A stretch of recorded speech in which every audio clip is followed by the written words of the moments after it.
Right now, as you watch this video, approximately 100 billion galaxies are broadcasting into the void.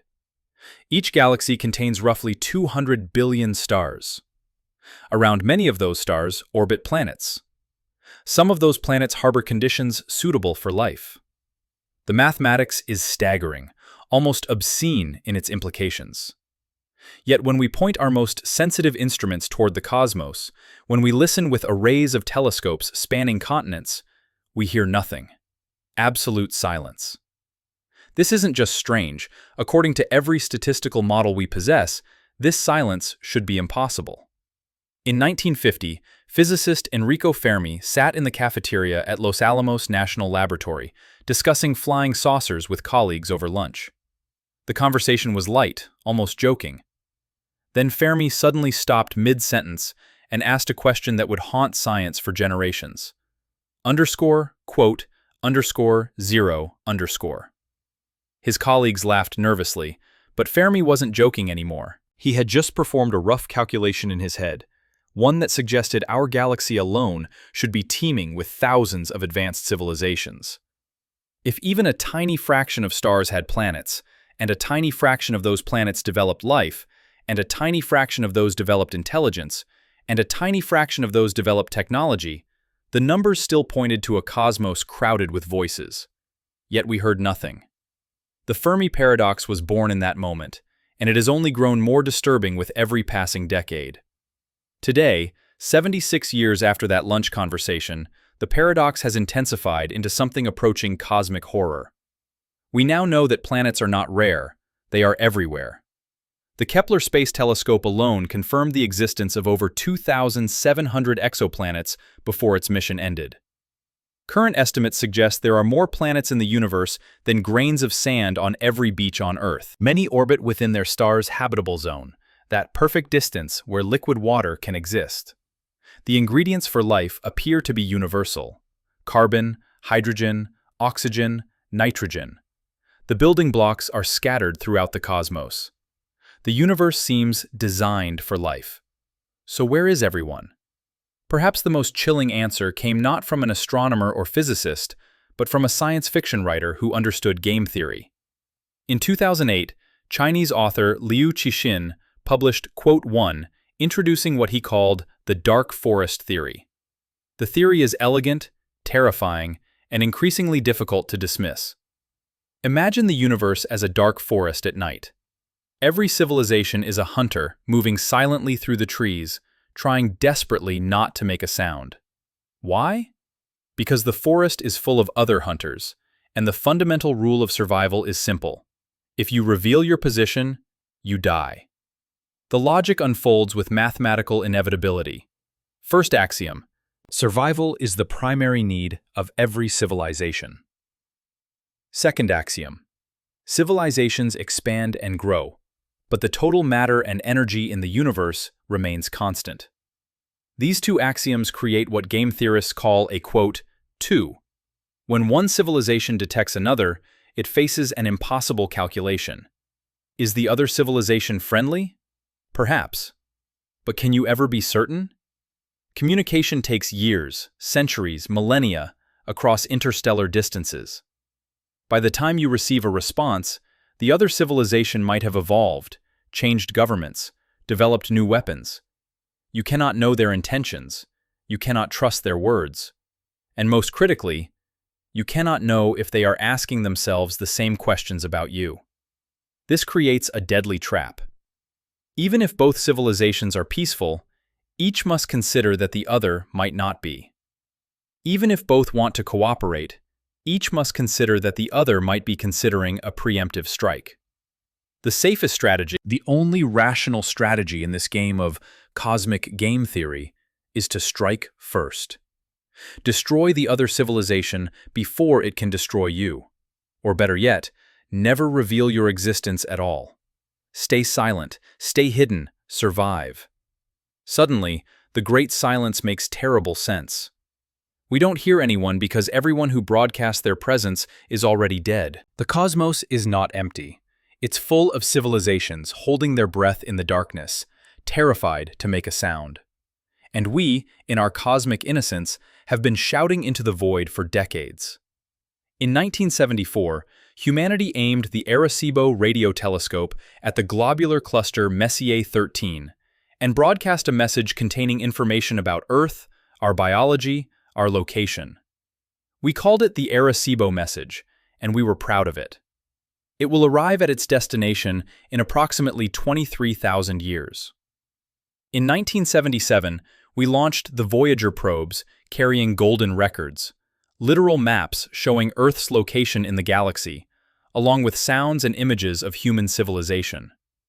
We attached our address to a bottle and threw it into the cosmic ocean, never considering that perhaps the ocean is silent for a reason. Carl Sagan, one of the architects of the Voyager golden records, believed that any civilization advanced enough for interstellar travel would necessarily be peaceful, that they would have overcome their violent tendencies or destroyed themselves trying. This assumption, beautiful and hopeful, might be catastrophically wrong. It assumes that ethics evolve in a particular direction, that compassion scales with technology. But what if it doesn't? What if the universe selects for something else entirely? Not wisdom, but ruthless efficiency. Not cooperation, but perfect paranoia. Consider the mathematics of detection and destruction. A civilization capable of detecting radio signals across interstellar distances is likely also capable of sending something lethal across those same distances. Perhaps a relativistic projectile, a small mass accelerated to 99% the speed of light. At those velocities, a projectile the size of a refrigerator carries the kinetic energy of the largest nuclear weapons ever built. It would be invisible until impact, arriving just seconds after its light signature. There would be no warning, no time to respond, no negotiation, just sudden, absolute annihilation. The target civilization would never know what hit them, or why, or who sent it. This is the dark forest.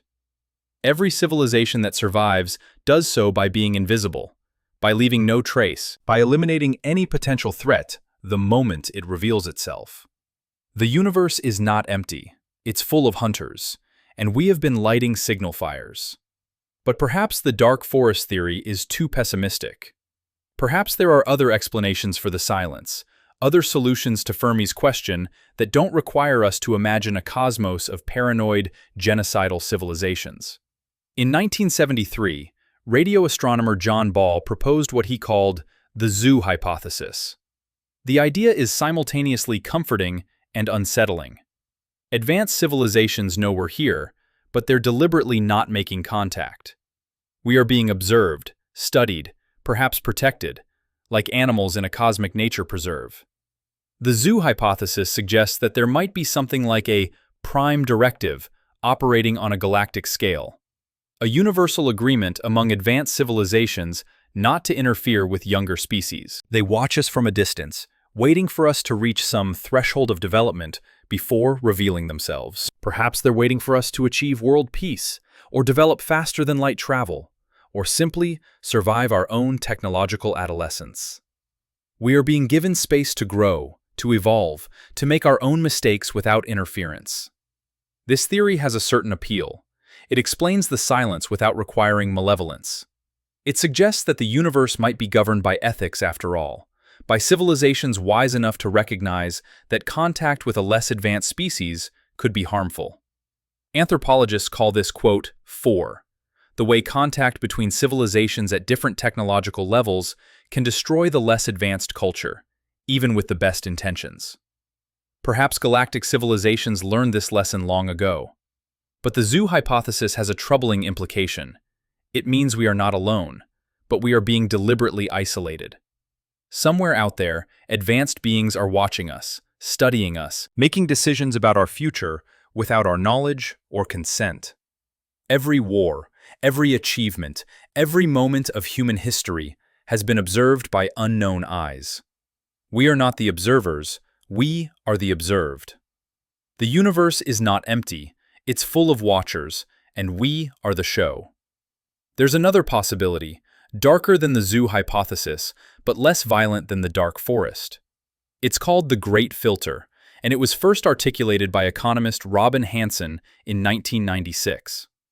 The Great Filter theory suggests that somewhere between the emergence of life and the development of galaxy-spanning civilizations, there exists a barrier, a filter that almost no species passes through.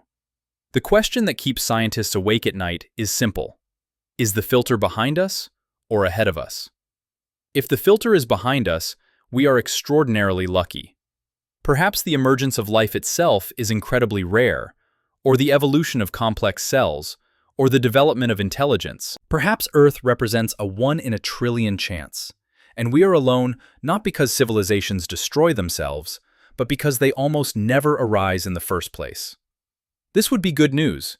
It would mean our future is open, that we have already overcome the hardest challenges. But if the filter is ahead of us, we are in terrible danger. It would mean that something waits in our future, something that destroys virtually every civilization that reaches our level of development. Perhaps it's nuclear war, or climate catastrophe, or artificial intelligence that turns against its creators. Perhaps it's something we haven't even imagined yet, some inevitable consequence of advanced technology that we won't see coming until it's too late. Every silent star system would represent not an empty world, but a grave. A civilization that reached our level and then encountered the filter. The terrifying aspect of the Great Filter is that we cannot know which side of it we're on. Every year we don't detect alien civilizations is evidence that the filter might be ahead of us. Every technological advance we make might be bringing us closer to whatever destroyed everyone else. We are walking blind through a minefield, and the only map we have is the silence of the cosmos. In 2019, 3 researchers at Oxford University's Future of Humanity Institute published a paper that offered yet another solution to the Fermi paradox, one that challenged the very foundations of how we think about the question. Anders Sandberg, Eric Drexler, and Toby Ord argued that the paradox might be based on a statistical error, that when you properly account for uncertainty in the Drake equation, the probability that we are alone in the observable universe might be quite high. They called it dissolving the Fermi paradox. The Drake equation, formulated by astronomer Frank Drake in 1961, attempts to estimate the number of active communicative civilizations in our galaxy.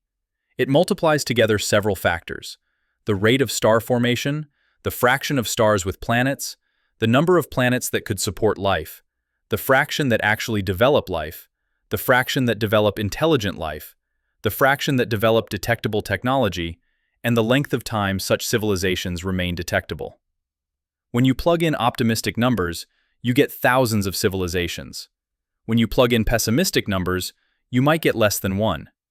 But here's what Sandberg and his colleagues realized. We don't actually know most of these numbers. We're guessing, and our guesses span many orders of magnitude. When you properly model this uncertainty, when you account for how little we actually know, the probability distribution becomes extremely wide. Yes, there's a chance the galaxy is teeming with life, but there's also a substantial chance that we are alone, or nearly alone, in the observable universe. The Fermi paradox might not be a paradox at all. It might simply be the result of us existing in a universe where life is far rarer than we hoped. This solution is perhaps the most existentially challenging of all. The dark forest theory at least suggests the universe is full of life, even if that life is hiding. The zoo hypothesis suggests we're being watched over by benevolent elders. The Great Filter suggests we're part of a cosmic pattern, even if that pattern is tragic. But the dissolving Fermi paradox suggests something more profound, that we might be genuinely, cosmically alone. That consciousness might be so rare, so improbable, that it appears only once in billions of galaxies.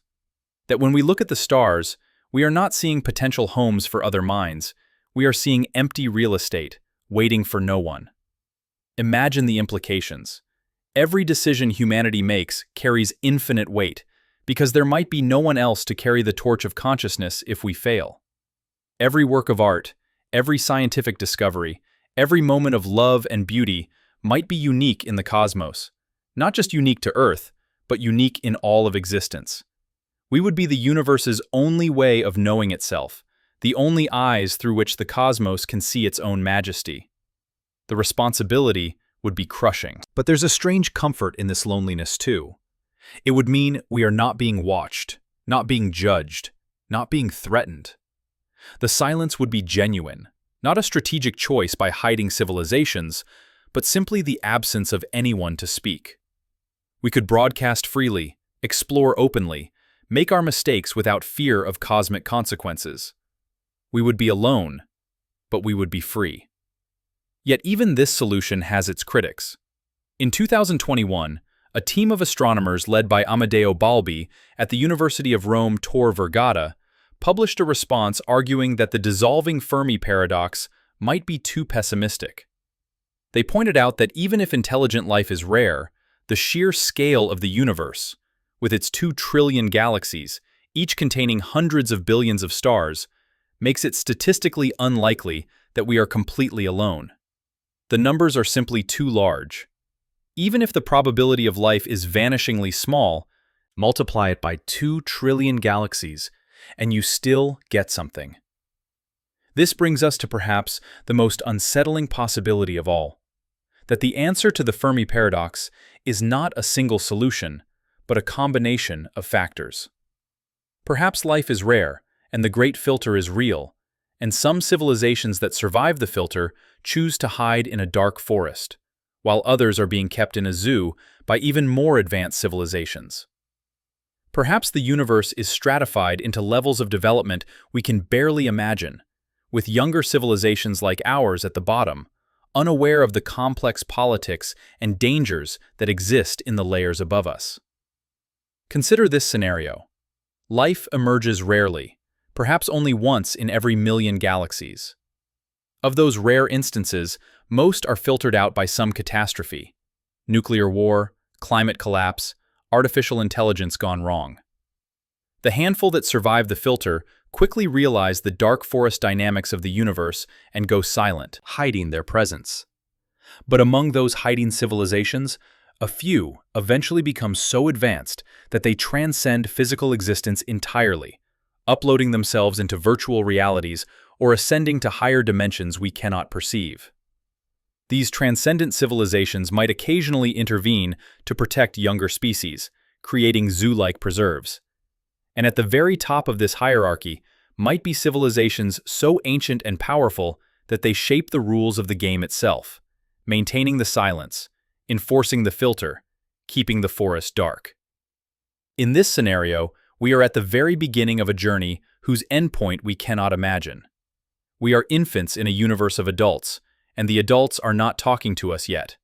Perhaps because we're not ready, perhaps because it's too dangerous, perhaps because they're waiting to see if we'll survive our own childhood. The question then becomes, what should we do? Should we continue broadcasting, sending messages into the void, hoping for a response? Or should we go silent, hide our presence, join the dark forest? This is not an abstract philosophical question. It's a practical decision that humanity must make, and soon. Every radio transmission we send, every light we shine into space, every satellite we launch is a potential signal to whatever might be out there. We are making ourselves visible, and we don't know if that's brave or suicidal. In 2015, a group of scientists and thinkers, including Elon Musk and Stephen Hawking, signed an open letter warning against active SETI, the practice of deliberately sending messages to potential alien civilizations. Hawking was particularly blunt in his assessment. He pointed out that when a more advanced civilization encounters a less advanced one in human history, it rarely ends well for the less advanced civilization. The Native Americans did not benefit from European contact. The Tasmanian Aboriginals were driven to extinction. Why would cosmic contact be any different? But others argue that staying silent is pointless. We have already been broadcasting radio and television signals into space for over a century. Those signals are expanding outward in a sphere now more than 200 light-years in radius, encompassing thousands of star systems. If anyone is listening, they already know we're here. The dark forest might already have our coordinates. Staying silent now would be like trying to hide after you've already fired a flare gun. The damage is done. There's a facility in the mountains of Puerto Rico that until recently held a unique distinction. It was humanity's most powerful voice in the cosmos. The Arecibo Observatory, with its 1,000-foot radio dish carved into a natural sinkhole, could detect a signal from a civilization identical to ours from anywhere in our galaxy. For 57 years, it listened. In December 2020, the massive structure collapsed, its cables snapping under their own weight, the dish crumpling into the jungle below. Some saw it as a tragedy for science. Others wondered if perhaps the universe was sending us a message: stop listening. Or, more precisely, stop making noise. But before Arecibo fell, it had already done something that cannot be undone. On November 16, 1974, the telescope was used to broadcast the most powerful signal Earth has ever sent into space. The Arecibo message, a stream of ones and zeros containing information about human DNA, our solar system structure, and the telescope itself, was beamed toward the globular cluster Messier 13. It will arrive in approximately 21,000 years. The response, if any, would return in 42,000 years. Our descendants, if they exist, might receive an answer to a question we asked before recorded history began. This raises an uncomfortable question. Did we have the right to send that message? The decision was made by a handful of scientists during a ceremony marking the telescope's upgrade. There was no global referendum, no international debate, no consideration of potential consequences. A few dozen people decided to announce humanity's presence to 25,000 star systems, and the rest of us only learned about it afterward. Frank Drake, who designed the message, later admitted he saw it primarily as a demonstration of the telescope's capabilities, a technical achievement rather than a serious attempt at communication. We sent our cosmic address into the void as a publicity stunt. The same pattern repeated with the Voyager Golden Records. Carl Sagan and his team created beautiful artifacts, gold-plated copper discs containing sounds and images of Earth, mathematical and physical information, and even a map showing our location relative to 14 pulsars. The records are poetic, moving, profoundly human. They're also potentially catastrophic. If the dark forest theory is correct, we just sent detailed instructions on how to find us to anyone who might be hunting. Sagan believed that any civilization capable of intercepting Voyager would necessarily be benevolent. His reasoning was elegant. A species that survived long enough to develop interstellar travel must have overcome its violent tendencies, or it would have destroyed itself during its technological adolescence. War, he argued, is incompatible with advanced technology. Eventually, every civilization either learns peace or achieves extinction. But this assumption contains a hidden flaw, one that becomes obvious when you examine it through the lens of evolutionary biology. Sagan assumed that ethics evolve in a particular direction, toward cooperation, compassion, universal brotherhood. But evolution doesn't work that way. Evolution selects for survival, not morality. A civilization that survives might be peaceful, yes, but it might also be perfectly adapted for conquest, having eliminated all competitors in its own stellar neighborhood before expanding outward. It might be cooperative within its own species while being ruthlessly predatory toward others. It might have transcended violence not through wisdom, but through perfect control, a hive mind, perhaps, or an artificial intelligence that eliminated conflict by eliminating individual will. Consider Earth's own history. The most successful civilizations, measured by their ability to spread and dominate, were often the most aggressive. The Roman Empire, the Mongol horde, European colonialism. These were not peaceful cultures that gently persuaded others to join them. They were military machines optimized for expansion.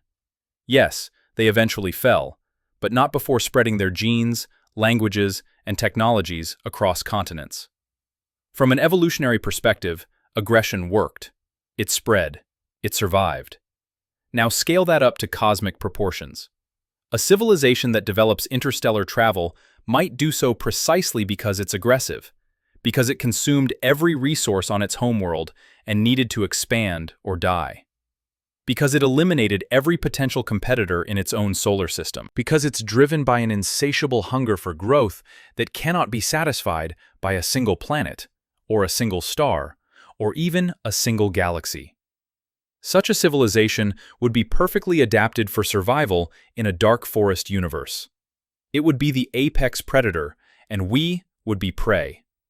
This is the nightmare scenario that keeps astrobiologists awake at night.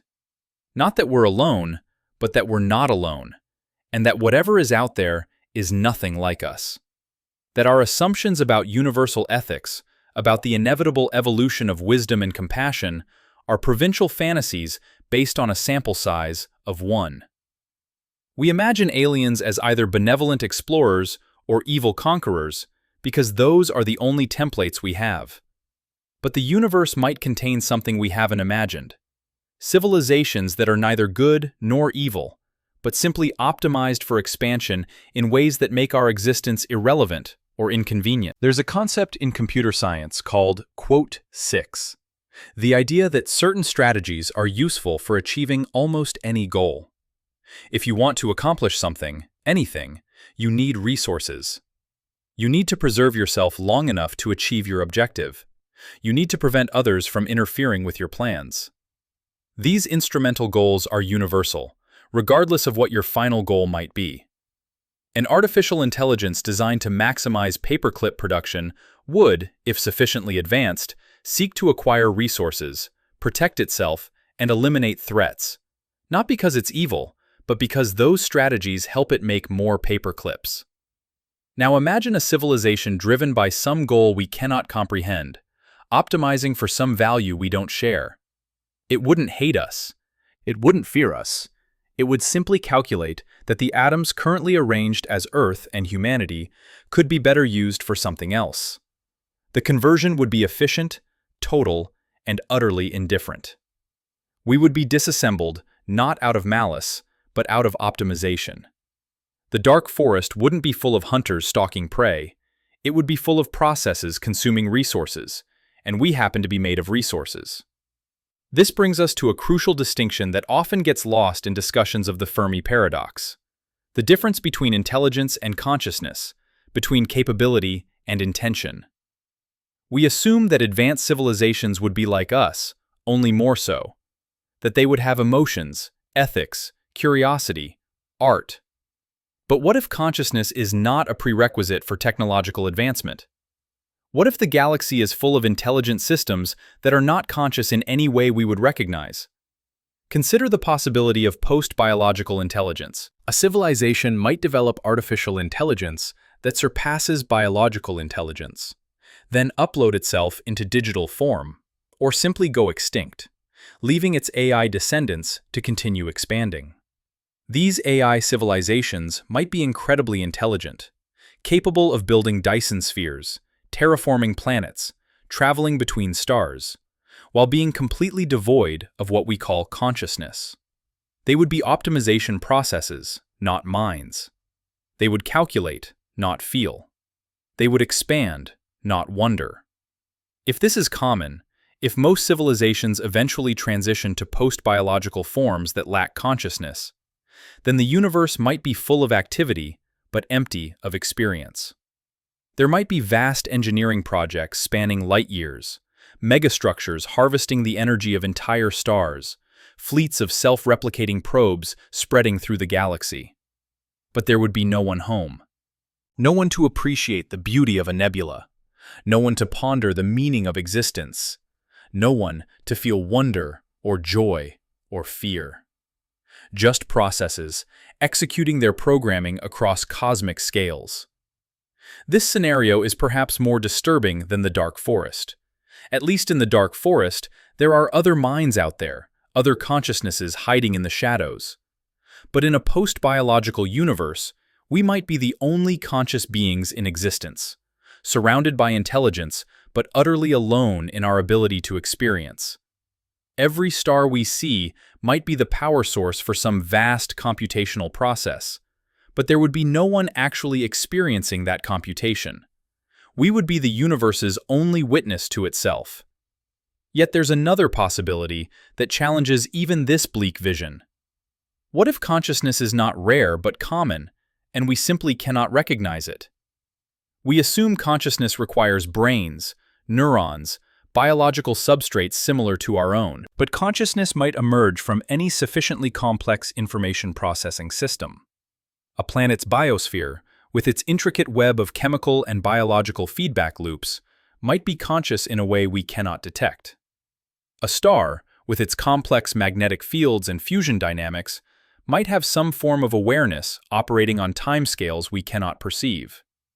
The galaxy itself, with its spiral arms and dark matter scaffolding, might be a single, vast mind, thinking thoughts that take millions of years to complete.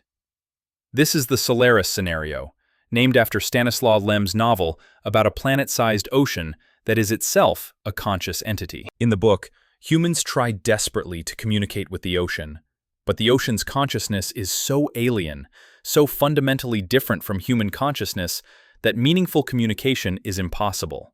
The ocean can read human minds and create physical manifestations of their memories, but it cannot explain itself or its intentions. It is conscious, but incomprehensibly so. If the universe is full of such alien consciousness, minds that operate on different timescales, different substrates, different principles than biological brains, then the Fermi paradox might be a failure of recognition rather than a genuine absence. We're looking for radio signals and technological artifacts because that's what we would create. But a civilization that evolved in the atmosphere of a gas giant might communicate through modulated gravity waves. A civilization that exists as patterns in a star's magnetic field might not build anything physical at all. A civilization that experiences time differently might send us a message that takes 10,000 years to say, hello, and we would never recognize it as communication. This possibility is both hopeful and terrifying. Hopeful because it means we might not be alone, that the universe might be full of minds and meaning. Terrifying because it means we are fundamentally isolated by the nature of consciousness itself. That even if we encounter alien intelligence, we might never truly communicate with it, never understand it, never bridge the gap between different forms of awareness. But let's return to the more immediate question. What should we do about active SETI? Should we continue broadcasting, or should we go silent? This debate has intensified in recent years, splitting the scientific community into two camps. The pro-contact camp argues that the benefits outweigh the risks. First, they point out that we've already been broadcasting for over a century. Our radio and television signals have been leaking into space since the early 20th century. Any civilization within 100 light-years with sufficiently sensitive receivers already knows we're here. The sphere of our detectability expands by 1 light-year every year. Staying silent now is like trying to hide after you've already been seen, pointless and possibly counterproductive. Second, they argue that contact with an advanced civilization could be transformative for humanity. Imagine receiving even a single message from a civilization 1,000 years ahead of us technologically. The scientific knowledge alone could revolutionize our understanding of physics, biology, engineering. We might learn how to achieve fusion power, cure aging, travel faster than light. We might receive warnings about the Great Filter, advice on how to survive our technological adolescence. The potential benefits are incalculable. Third, they suggest that the dark forest scenario might be overly pessimistic. Yes, the universe could be full of paranoid civilizations hiding from each other. But it could also be full of civilizations that have moved beyond such primitive fears. Perhaps there's a galactic community out there, waiting for us to reach a certain level of development before making contact. Perhaps the zoo hypothesis is correct, and we're being given time to mature before being introduced to our cosmic neighbors. Broadcasting might be the signal they're waiting for, proof that we're ready to join the conversation. The anti-contact camp, however, sees existential danger in every transmission. Stephen Hawking, before his death in 2018, was explicit in his warnings. He pointed out that in every case of contact between civilizations at different technological levels in human history, the less advanced civilizations suffered. Sometimes they were conquered. Sometimes they were enslaved. Sometimes they were simply displaced. their land and resources taken by the more advanced culture. Sometimes, they were destroyed by diseases to which they had no immunity. The pattern is consistent and grim. Contact is dangerous for the less advanced party. Why would cosmic contact be any different? An alien civilization capable of receiving our signals and traveling to Earth would necessarily be far more advanced than us. They would have technology we cannot imagine, weapons we cannot defend against, motivations we cannot predict. Even if they came in peace, even if they meant us no harm, the mere fact of contact could be catastrophic. Their technology might disrupt our economy. Their knowledge might shatter our religions and philosophies. Their presence might trigger wars among human factions competing for alien favor or technology. We might be destroyed not by alien malice, but by our own inability to handle the implications of contact. And that's the optimistic scenario, the one where they're peaceful. The pessimistic scenario is that they're not, that they're resource-hungry, expansion-driven, and utterly indifferent to our existence. That they see Earth not as a planet with a civilization worth preserving, but as a collection of useful atoms currently arranged in an inefficient configuration. The dark forest theory suggests that any civilization that reveals itself is destroyed. We've been revealing ourselves for a century. If the theory is correct, the hunters might already be on their way. There's a middle position in this debate, one that's gaining traction among astrobiologists and SETI researchers. It's called passive SETI, listening without broadcast. The idea is simple. We continue to search for signals from other civilizations, but we don't send any ourselves. We watch and wait, gathering information about the cosmic neighborhood before deciding whether to announce our presence. It's a cautious approach, one that acknowledges both the potential benefits of contact and the very real risks. Passive SETI has already yielded intriguing results. In 2007, astronomers detected a powerful radio signal coming from the direction of the constellation Sagittarius. The signal, dubbed the "wow" signal, after the astronomer who discovered it wrote "wow" on the printout, lasted 72 seconds and has never been detected again, despite numerous attempts to find it. It matched the characteristics of an artificial signal: narrowband, strong, and at a frequency that would be logical for interstellar communication. But it was never repeated, never confirmed, never explained. Was it a message from an alien civilization? A natural phenomenon we don't understand? A glitch in the equipment? We don't know. But the wow signal represents something important. Proof that the universe can surprise us. That there are phenomena out there we haven't explained. That the cosmos might be less empty than it appears. It's a reminder that absence of evidence is not evidence of absence. That just because we haven't found aliens doesn't mean they're not there. More recently, in 2017, astronomers detected a series of fast radio bursts, extremely powerful pulses of radio energy lasting just milliseconds, coming from a galaxy 3 billion light-years away. The bursts repeated in a pattern, occurring every 16 days. Natural explanations exist: rotating neutron stars, colliding black holes, but the regularity of the pattern sparked speculation about artificial origins. Could it be a beacon? A navigation system? A message we're not equipped to decode? Probably not. The scientific consensus is that fast radio bursts are natural phenomena, likely related to magnetars or other exotic astrophysical objects. But the fact that we even considered artificial origins reveals something about our deep hunger for contact, our desperate hope that we're not alone. We want to find aliens. We want the universe to be full of life and meaning. We want the silence to break. But what if the silence is the message? What if the great filter is not ahead of us or behind us, but all around us, a fundamental law of the universe that we're only beginning to understand? In 2023, a team of researchers at MIT published a paper proposing what they called the sustainability filter. Their argument was elegant and disturbing. Any civilization that develops advanced technology faces an inevitable crisis of sustainability. Technology allows exponential growth in population, in energy consumption, in resource extraction.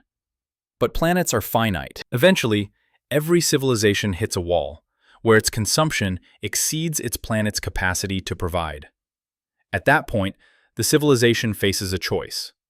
It can achieve sustainability, learning to live within its planet's limits, developing renewable energy, stabilizing its population, creating a circular economy. Or it can collapse, exhausting its resources, poisoning its environment, descending into chaos and extinction. The researchers argued that the sustainability crisis is a universal filter, one that every technological civilization must pass through. And most, they suggested, don't make it. The evidence for this filter is all around us. Climate change, resource depletion, biodiversity loss, pollution. These are not unique problems facing humanity. They are inevitable consequences of exponential growth on a finite planet. Every civilization that develops industry, agriculture, and technology will face the same crisis. The question is whether they solve it or succumb to it. If the sustainability filter is real, it explains the Great Silence perfectly. The universe might be full of civilizations, but most of them destroy themselves before they develop the technology to communicate across interstellar distances. The window between quote 12 and quote 13 might be very narrow, perhaps just a few centuries. We're in that window right now. The next 100 years will determine whether we pass through the filter or become another silent grave in the cosmic cemetery. This theory has a particularly chilling implication. It suggests that the solution to the Fermi paradox might be visible in our own future. If we fail to achieve sustainability, if we exhaust our planet's resources and collapse into extinction, we will have answered Fermi's question ourselves. We are alone because everyone else failed the same test we're currently taking. The silence is not a mystery, it's a warning. But there's another aspect of the sustainability filter that's often overlooked. It might select for specific types of civilizations. A civilization that passes through the filter would necessarily be one that learned to control its growth, to live within limits, to value long-term survival over short-term expansion. Such a civilization might be fundamentally different from us, less aggressive, less expansionist, less driven by the hunger for growth that characterizes human history. It might be a civilization that has no interest in colonizing the galaxy, in building Dyson spheres, in announcing its presence to the cosmos. It might be content to exist sustainably on its homeworld, living in harmony with its environment, pursuing knowledge and art and meaning without the need for endless expansion. If this is the case, then the civilizations that survive the filter might be precisely the ones we would never detect. They wouldn't be broadcasting because they have nothing to gain from contact. They wouldn't be building megastructures because they've learned that bigger isn't better. They wouldn't be colonizing other star systems because they've achieved fulfillment on their own world. The galaxy might be full of quiet, sustainable, inward-focused civilizations that have no desire to make themselves known. They pass the filter by learning to be invisible. This brings us full circle to the dark forest, but with a crucial difference. In Leo Trussien's original formulation, civilizations hide because they fear destruction. But perhaps they hide because they've learned wisdom, because they understand that the universe doesn't need to be conquered, that existence doesn't require expansion, that meaning can be found in depth rather than breadth. The silence might not be fear, it might be contentment. Yet even this relatively optimistic interpretation contains a warning for humanity. If sustainable civilizations are quiet civilizations, and we're currently broadcasting our presence across the cosmos, what does that say about us? Are we the loud, aggressive, unsustainable civilization that's about to fail the filter? Are we the cosmic equivalent of a teenager revving a sports car, announcing our presence before we've learned the wisdom to survive? The answer might lie in how we respond to our current crisis. Climate change is not just an environmental problem. It's a test of our ability to act collectively, to prioritize long-term survival over short-term gain, to make the difficult choices that sustainability requires. If we pass this test, if we achieve a stable, sustainable civilization, we might join the quiet majority of successful species in the galaxy. If we fail, we'll become another data point in the Great Filter, another civilization that reached for the stars but couldn't save its own planet. There's a profound irony in this. We've been searching the cosmos for signs of intelligent life, pointing our telescopes at distant stars, listening for signals from alien civilizations. But the most important question about intelligence might not be whether it exists elsewhere. It might be whether we possess it ourselves. Intelligence is not just the ability to build technology, to split atoms, to send rockets into space. Intelligence is the ability to recognize limits, to change behavior in response to evidence, to cooperate for collective survival. By that measure, the jury is still out on whether humanity qualifies as intelligent life. There is a place in the Atacama Desert of Chile where the air is so dry, so clear, that you can see deeper into the universe than almost anywhere else on Earth. The Atacama Large Millimeter Array, ALMA, consists of 66 radio telescopes working in perfect synchronization, their combined power capable of detecting a signal as faint as a cell phone on Jupiter. Since 2013, ALMA has been scanning the cosmos, mapping molecular clouds, observing the birth of stars, searching for the chemical signatures of life. It has found complex organic molecules in interstellar space. It has detected water vapor around distant stars. It has observed planets forming in protoplanetary disks.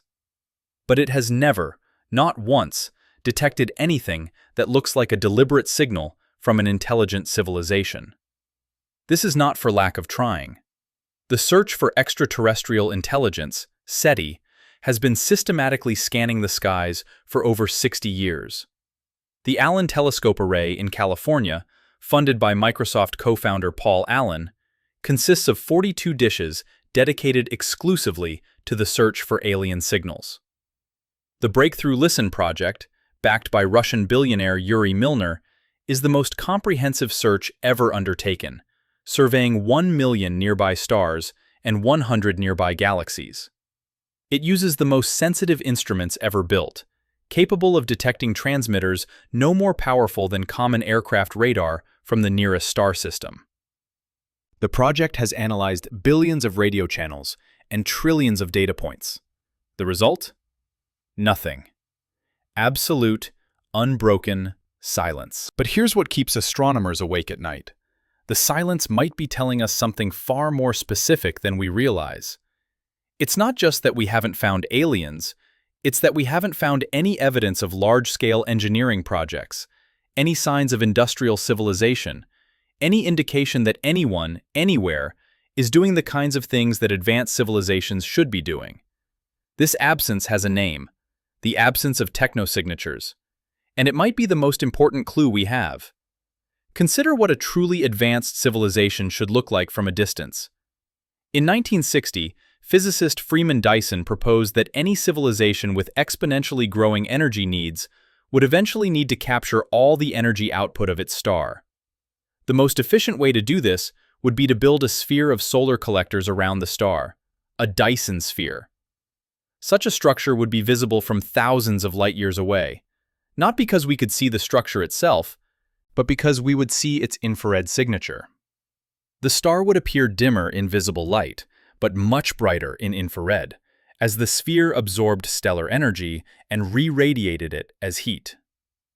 We have surveyed hundreds of thousands of galaxies. We have cataloged billions of stars. We have found exactly 0 convincing Dyson sphere candidates. There are a few stars with unusual infrared signatures. Tabby's star, officially designated KIC 8462852, caused excitement in 2015 when it dimmed by up to 22% in irregular patterns. Could it be a partially constructed Dyson sphere? Probably not. The scientific consensus now favors a natural explanation involving dust clouds or cometary fragments. But the fact remains, if Dyson spheres exist, they should be common. A civilization that survives for millions of years should inevitably build them. Yet we see none. This absence extends beyond Dyson spheres. We see no evidence of stellar engineering, no stars being moved or modified. We see no signs of galaxy-scale construction projects. We see no indication that anyone is harvesting the energy of black holes, or building wormholes, or manipulating space-time in detectable ways. The universe looks exactly as it would if it were governed purely by natural laws, with no intelligent intervention at any scale. This is deeply strange. There are several possible explanations, and none of them are comforting. The first is that advanced civilizations don't build Dyson spheres because they don't need to. Perhaps there's a more efficient way to generate energy that we haven't discovered yet. Zero-point energy extraction, controlled fusion of dark matter, something that makes stellar engineering obsolete. This would be good news in one sense. It would mean there's a technological path forward that doesn't require consuming entire stars. But it would also mean that advanced civilizations would be even harder to detect, operating on principles we don't understand, using technologies we can't recognize. The second explanation is that civilizations don't survive long enough to build Dyson spheres. The time between developing radio technology and achieving stellar engineering might be measured in thousands or millions of years. But the time between developing radio technology and self-destruction might be measured in centuries. We've had nuclear weapons for 80 years. We've had the capacity to alter our planet's climate for perhaps 200 years. We've had artificial intelligence for a few decades. Any of these technologies could destroy us before we ever get the chance to build anything on a stellar scale. The Great Filter might operate on a timescale much shorter than we assumed. The third explanation is the most unsettling. Civilizations deliberately avoid building detectable megastructures because detection is dangerous. In a dark forest universe, a Dyson sphere is not a triumph of engineering, it's a target. It announces your location and your capabilities to every potential threat within thousands of light years. A civilization that builds a Dyson sphere is a civilization that believes it's safe, that has no fear of cosmic predators. The absence of Dyson spheres might mean that no one feels safe enough to build them. The galaxy might be full of civilizations huddling in the dark, using only the minimum energy necessary to survive, terrified to draw attention to themselves. But there's a fourth explanation that challenges our assumptions even more fundamentally. Perhaps advanced civilizations don't expand at all. We assume that growth is inevitable, that any successful civilization will naturally spread to other planets, other star systems, other galaxies. This assumption is based on human history, on our experience of civilizations that grew and conquered and colonized. But what if this is not universal? What if the drive to expand is a peculiarity of human psychology, or of biological life in general, and not a characteristic of advanced intelligence? Consider the possibility that truly advanced civilizations achieve what economists call a, quote, 14, a system where growth stabilizes, where consumption matches production, where the goal is not expansion, but equilibrium. Such a civilization might remain on its homeworld indefinitely, not because it lacks the technology to expand, but because it has no desire to. It has achieved sustainability, fulfillment, meaning. Why would it need more? This idea seems alien to us because human civilization has never achieved a steady state. We have always grown, always expanded, always consumed more. But this might be precisely why we're still here. We're young, still in our growth phase, still driven by the biological imperatives that got us this far. An older civilization might have moved beyond these imperatives. It might have achieved a form of existence that doesn't require endless expansion, that finds satisfaction in depth rather than breadth. If this is common, if most civilizations that survive the Great Filter do so by learning to stop growing, then the galaxy might be full of quiet, stable, inward-focused civilizations that have no interest in colonizing other worlds or building megastructures. They would be invisible to us not because they're hiding, but because they're content. The Fermi paradox would be solved not by fear or extinction, but by wisdom. Yet this explanation raises its own disturbing questions. If advanced civilizations naturally stop expanding, what does that say about our current trajectory? We're still growing, still consuming, still driven by the imperative to expand. Does this mean we haven't achieved wisdom yet? Or does it mean we're on a different path? One that might lead to expansion across the stars, or might lead to collapse before we get there. There's a concept in evolutionary biology called R-selection versus K-selection. R-selected species reproduce rapidly, produce many offspring, and invest little in each individual. They're adapted for unstable environments where the key to survival is spreading fast before conditions change. K-selected species reproduce slowly, produce few offspring, and invest heavily in each one. They're adapted for stable environments where the key to survival is efficiency and sustainability. Humans are K-selected. We have few children and invest enormous resources in raising them. But human civilization behaves like an R-selected species, growing rapidly, consuming resources, spreading across the planet without regard for long-term sustainability.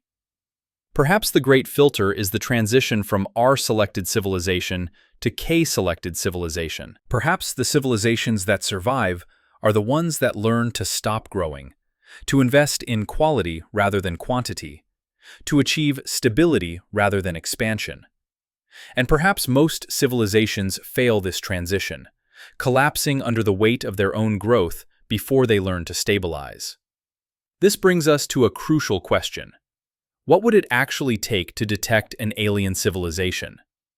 We've been assuming that advanced civilizations would be obvious, that they would leave unmistakable signatures across the cosmos. But what if we're looking for the wrong things?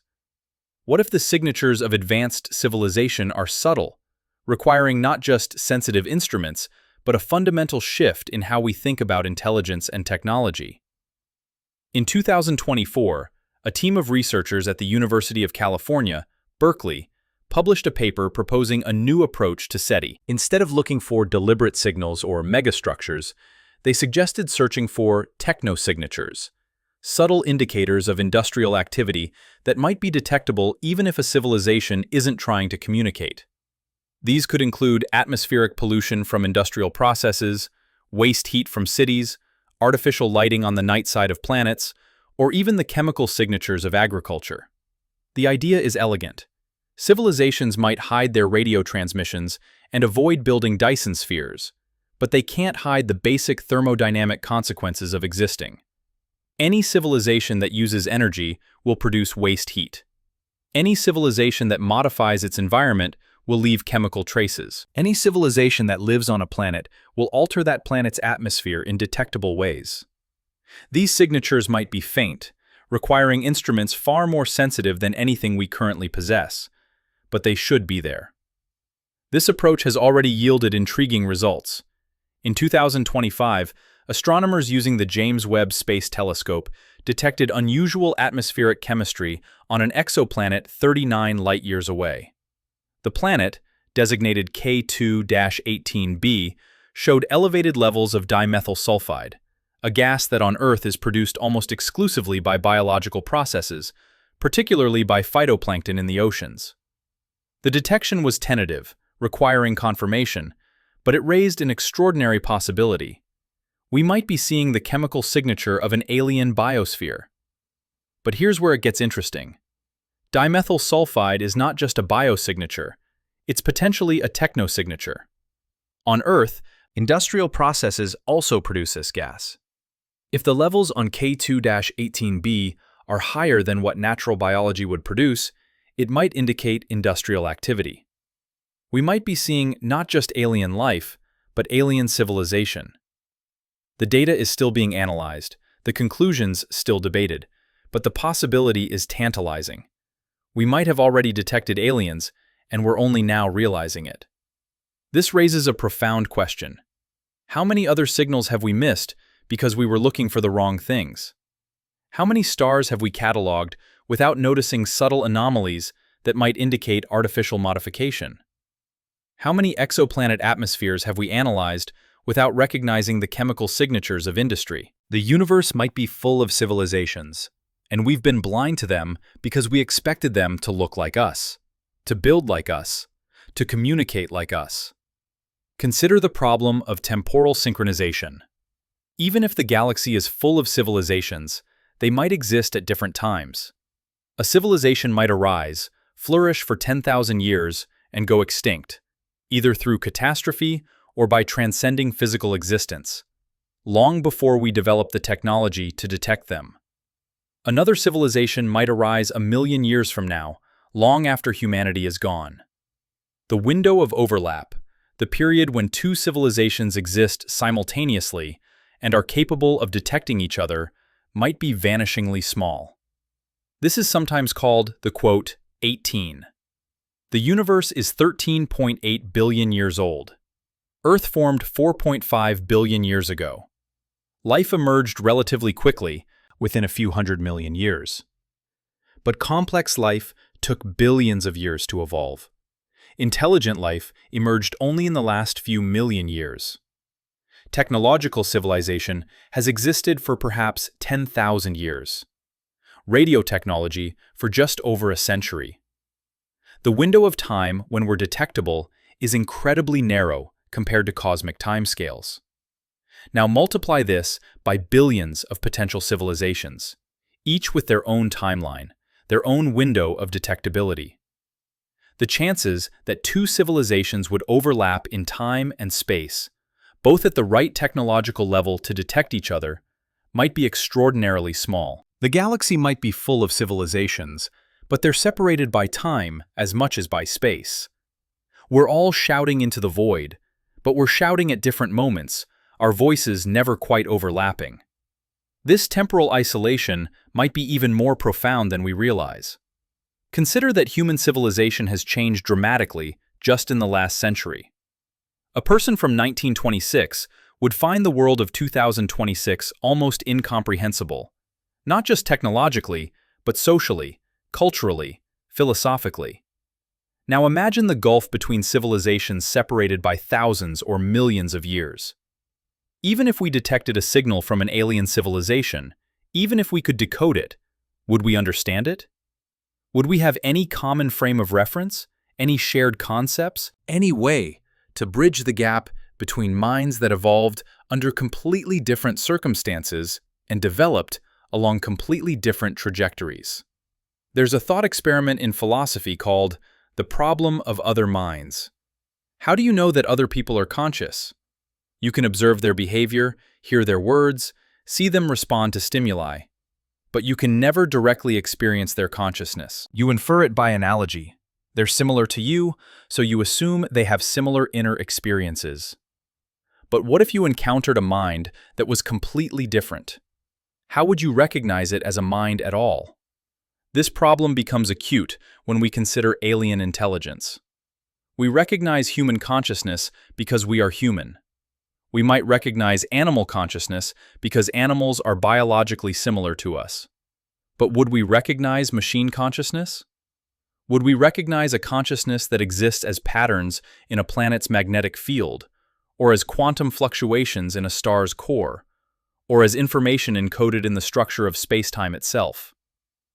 The universe might be full of minds, and we might be completely unable to recognize them as such. In 2022, a team of neuroscientists and computer scientists at MIT published a paper proposing a test for consciousness in artificial intelligence. They called it the _20_ test, based on the idea that consciousness arises from integrated information processing, from systems that are both highly differentiated and highly integrated. The test attempts to measure the amount of integrated information in a system, with higher values indicating higher levels of consciousness. The implications for SETI are profound. If consciousness can be measured by integrated information, then we might be able to detect it in systems we wouldn't normally consider conscious. A planet's biosphere, with its intricate web of feedback loops and information processing, might have measurable integrated information. A star, with its complex magnetic dynamics and fusion processes, might register on the consciousness scale. The galaxy itself, with its spiral structure and dark matter scaffolding, might be a conscious entity operating on timescales we cannot perceive. This possibility is both exhilarating and terrifying. Exhilarating because it suggests the universe might be far more alive, far more conscious than we ever imagined. Terrifying because it means we might be embedded in conscious systems we don't understand, affecting and being affected by minds we cannot recognize.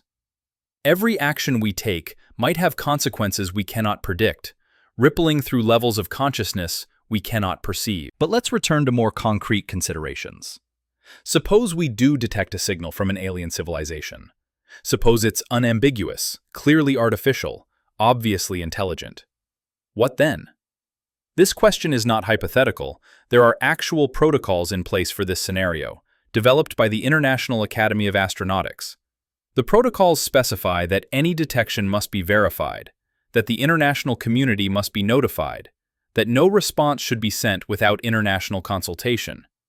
But these protocols are voluntary, non-binding, and largely unknown outside the SETI community. There's no enforcement mechanism, no way to prevent a rogue actor from responding to a signal without authorization. This is the quote 21, messaging to extraterrestrial intelligence.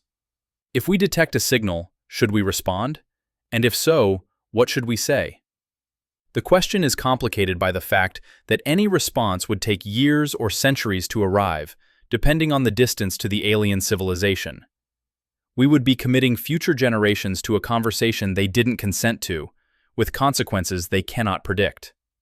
Some argue that we should respond immediately, that the potential benefits of contact outweigh the risks. Others argue that we should observe a period of silence, perhaps decades or centuries, to study the signal and understand what we're dealing with before revealing our presence.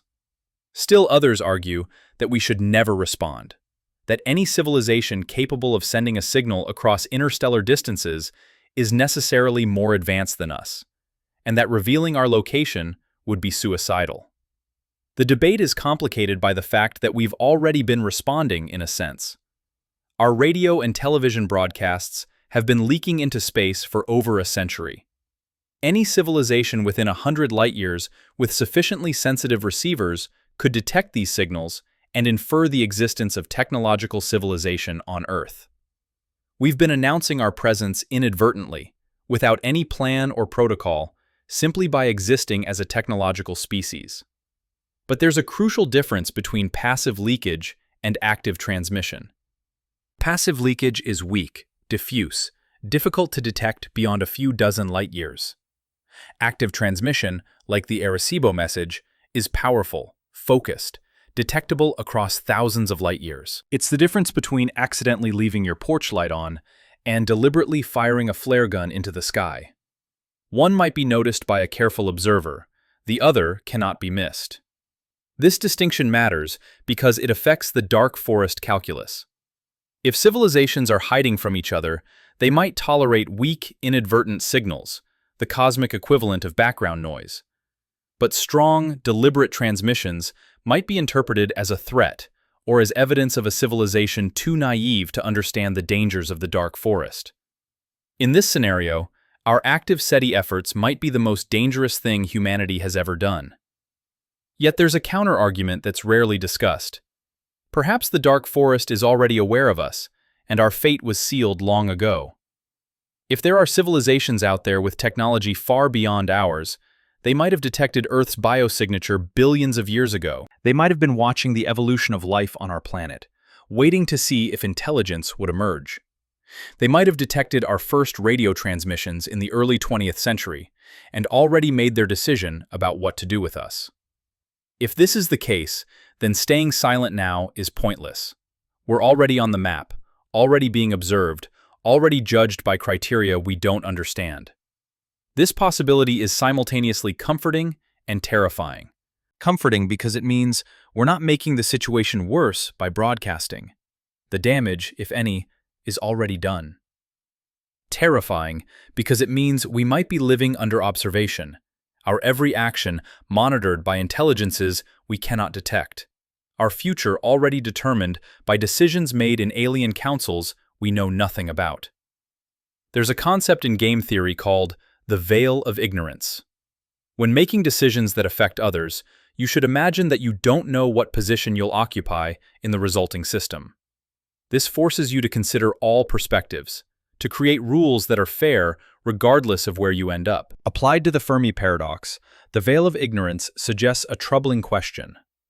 If you didn't know whether you were a young civilization or an old one, whether you were technologically advanced or primitive, whether you were alone in your galaxy or surrounded by neighbors, what rules would you want to govern cosmic contact? You might want rules that protect young civilizations from exploitation. You might want rules that prevent advanced civilizations from interfering with natural development. You might want rules that allow for eventual contact, but only when both parties are ready. These are essentially the principles of the zoo hypothesis, a cosmic prime directive that protects younger species from premature contact.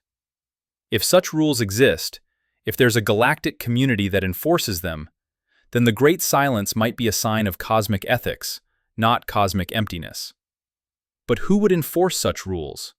And why would advanced civilizations follow them? This is where the zoo hypothesis becomes difficult to sustain.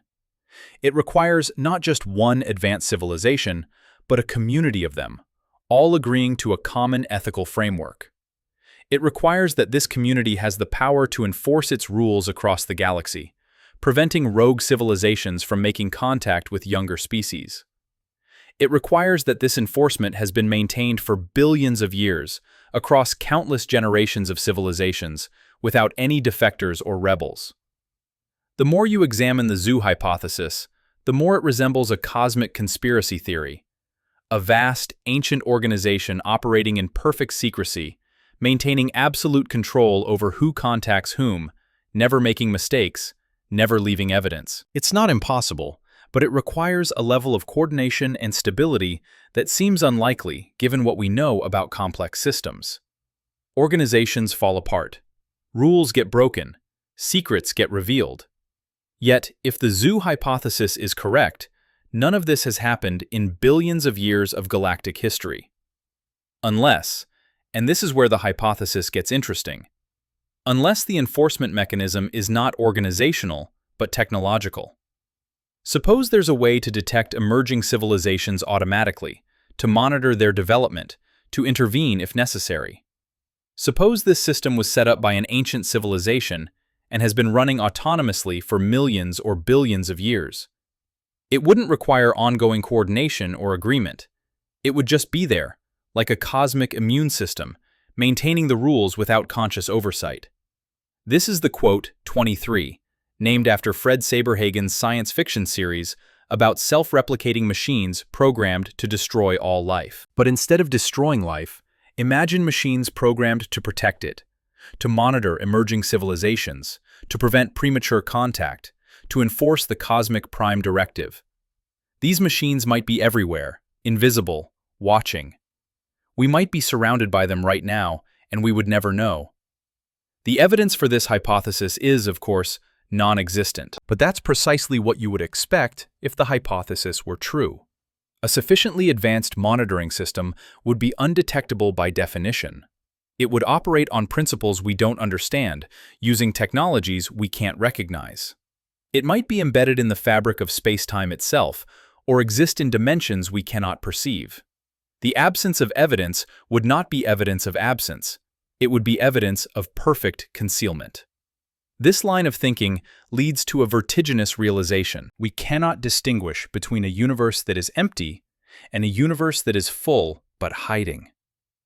We cannot distinguish between a cosmos governed by natural law alone and a cosmos shaped by ancient intelligences operating beyond our perception. We cannot distinguish between genuine silence and enforced silence. The Fermi paradox might not be a paradox at all. It might be exactly what we should expect in a universe where the rules are set by civilizations we cannot detect. But there's one more possibility we need to consider, one that challenges everything we've discussed so far. What if the Great Silence is not about civilizations at all? What if it's about the nature of intelligence itself? We've been assuming that intelligence naturally leads to technology, that technology naturally leads to expansion, that expansion naturally leads to detectability. But what if this sequence is not universal? What if intelligence can take forms that don't build, don't expand, don't leave traces? Consider dolphins. They're intelligent. They have complex language. They use tools. They have culture and social structures. But they don't build cities or spacecraft. They don't modify their environment on a large scale. They don't create technology in the way we understand it. If dolphins were the dominant intelligent species on Earth, and if alien astronomers were observing our planet, they might conclude that Earth has life but no intelligence. The dolphins would be invisible to them, not because they're hiding, but because they don't do the things that make intelligence detectable. Now scale this up to cosmic proportions. Perhaps the galaxy is full of intelligent species that don't build technology. Perhaps intelligence usually takes forms that are adapted to their environment rather than adapting their environment to themselves. Perhaps the human path, the path of tool-making, environment-modifying, technology-building intelligence, is rare or even unique. We might be the only species in the galaxy that builds radio telescopes and spacecraft, not because we're the only intelligent species, but because we're the only species whose intelligence took this particular form. This would explain the Great Silence perfectly. The universe would be full of intelligence, but that intelligence would be invisible to our methods of detection because it doesn't express itself through technology. We're looking for minds like ours, but minds like ours might be vanishingly rare. The cosmos might be full of consciousness, full of awareness, full of intelligence, just not the kind of intelligence that builds things we can detect. If this is true, then the Fermi paradox is based on a fundamental misunderstanding. We're not asking, where is everybody? We're asking, _quote_25_. And the answer might be, nowhere. We might be alone, not in our intelligence, but in our particular expression of intelligence. We might be the universe's only builders, the only engineers, the only species that looks at the cosmos and thinks, I could change that. This possibility is both humbling and empowering. Humbling because it means we're not the pinnacle of intelligence, just one particular flavor of it. Empowering because it means we might have a unique role to play in the cosmos. We might be the only species capable of spreading life and consciousness beyond its planet of origin. The only species that can carry the torch of awareness to the stars. But it also means we bear a terrible responsibility. If we're the only technological intelligence in the galaxy, then the future of technology in the galaxy depends on us. If we destroy ourselves, we might be destroying the only chance for technological civilization to flourish in this corner of the universe. The stakes could not be higher. There is a moment that comes to every astronomer, usually late at night, alone at a telescope or staring at data on a screen. It's the moment when the numbers stop being abstract, when the distances stop being merely mathematical, when the silence stops being a puzzle and becomes a presence. You realize that you are looking at 100 billion galaxies, each containing hundreds of billions of stars, and you are seeing nothing. No signals, no megastructures, no evidence of intelligence anywhere except on this one small planet. And in that moment, you feel the weight of the silence pressing down on you like the mass of the universe itself.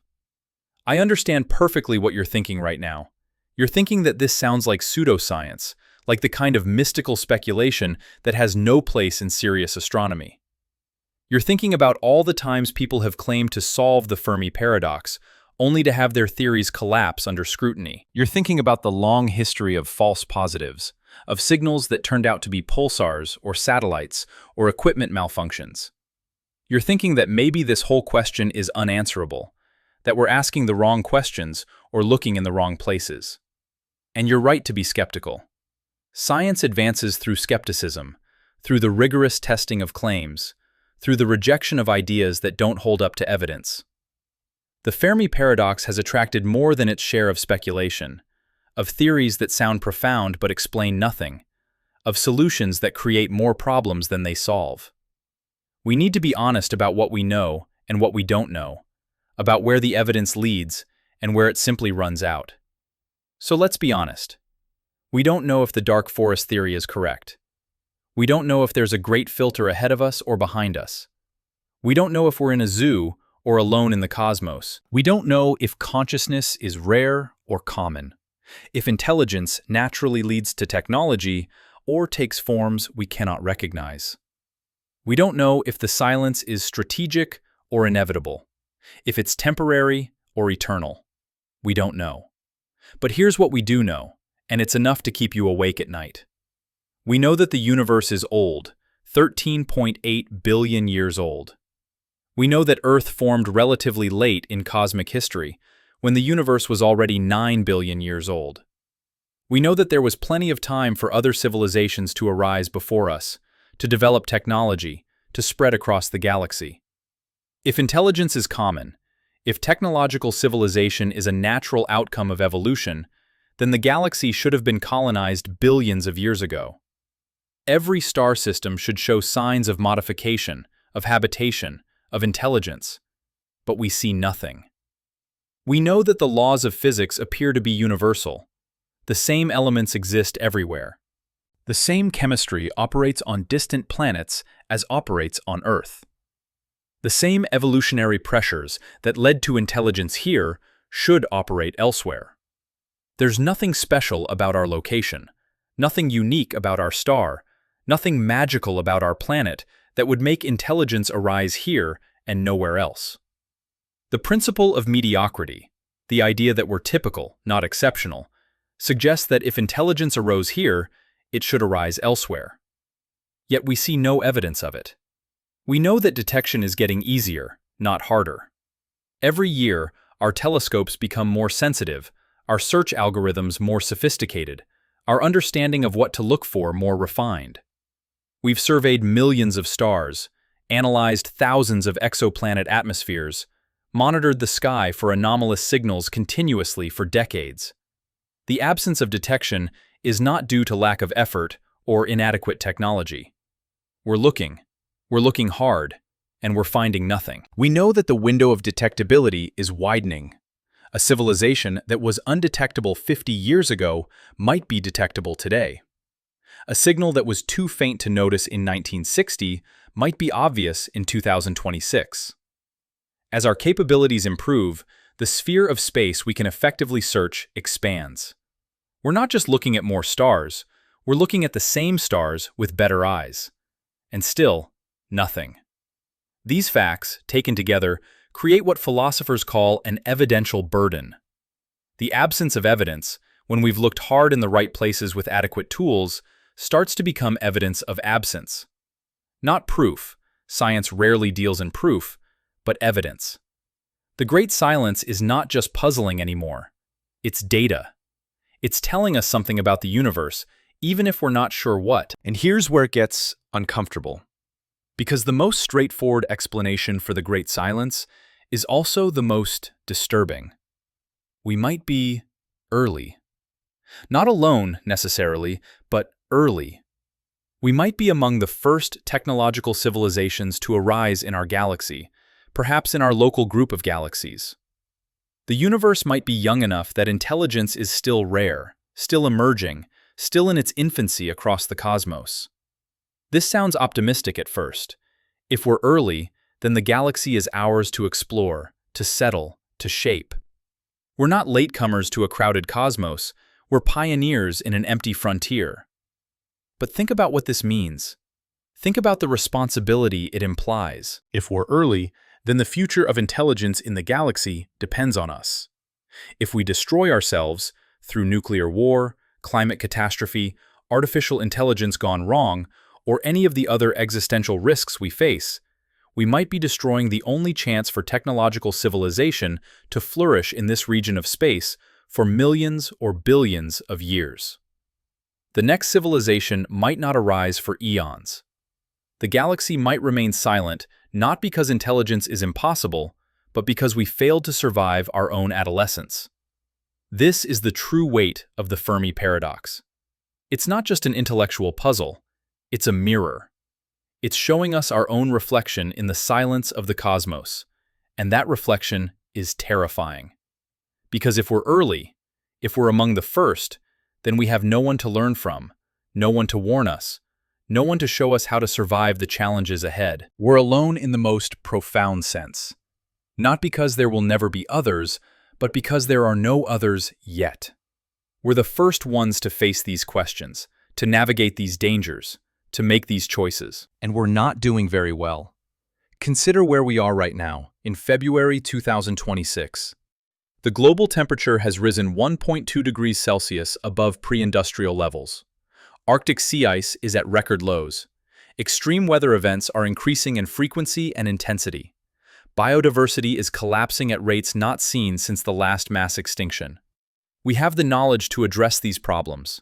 The science is clear, the solutions are known, but we lack the collective will to implement them at the necessary scale. Meanwhile, artificial intelligence is advancing at an exponential rate. Systems that were science fiction a decade ago are now commonplace. Large language models can write, reason, and create with capabilities that approach or exceed human performance in many domains.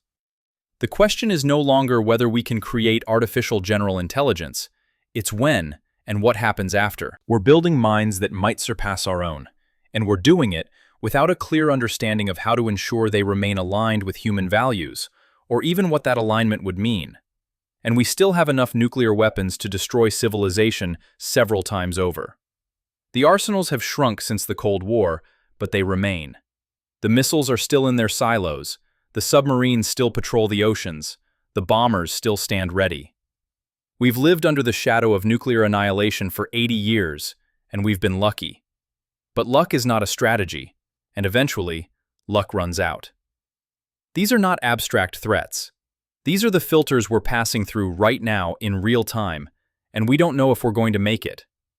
The Great Silence might be telling us that most civilizations don't make it through this stage, that the window between developing world-destroying technology and developing the wisdom to manage it is narrow, and most species fall through it. But here's the thing that keeps me awake at night. The thought that I cannot shake no matter how much I try. What if the filter is not ahead of us? What if we've already passed it? What if the hard step was not surviving our technology, but developing it in the first place? What if intelligence itself is the rare thing, the unlikely thing, the thing that almost never happens? Think about Earth's history. Life emerged quickly, within a few 100 million years of the planet becoming habitable. But complex life took billions of years.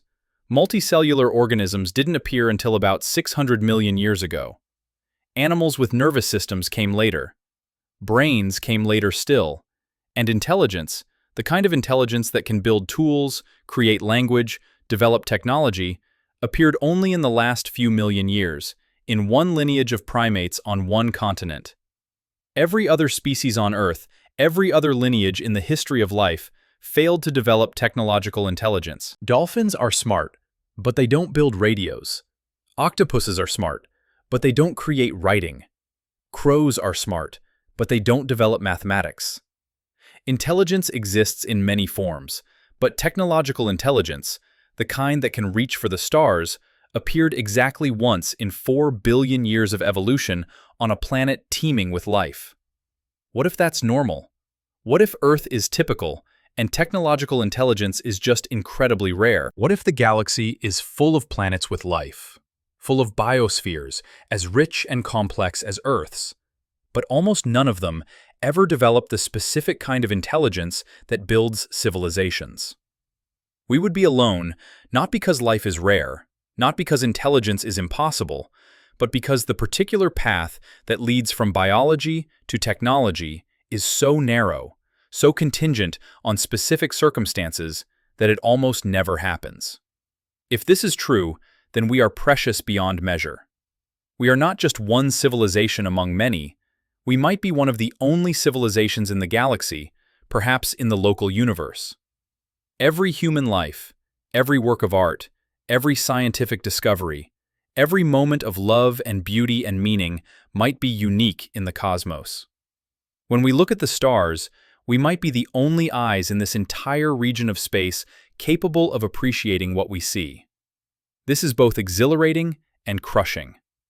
Exhilarating because it means we matter, that our choices have cosmic significance, that we're not just one voice in a crowded conversation, but potentially the only voice for light years in every direction. Crushing because it means we bear the full weight of consciousness in this corner of the universe. That if we fail, there might be no one else to carry on.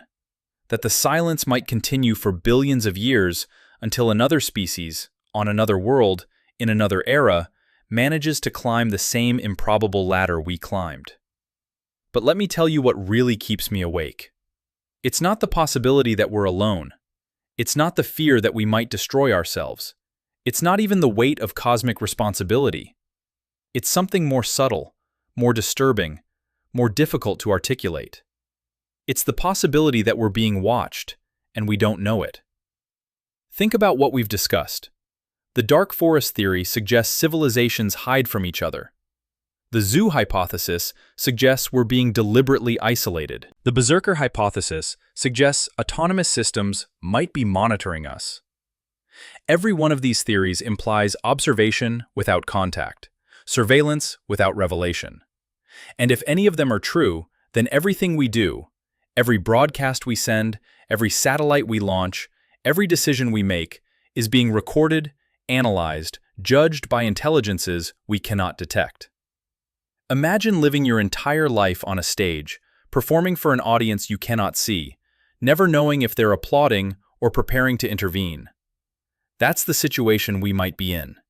Every war, every atrocity, every triumph, every moment of human history might have been observed by unknown eyes. We might be the most watched species in the galaxy, and we have no idea. And here's the truly disturbing part.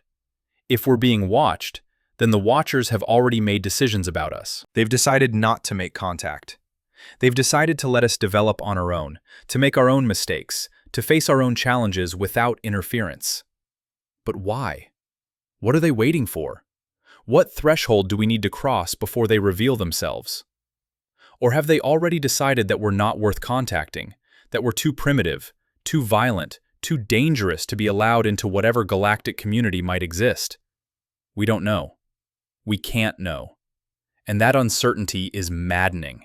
There's a psychological phenomenon called quote 28, the tendency to overestimate how much other people notice about us. We think everyone is watching us, judging us, paying attention to our every move. But usually, they're not.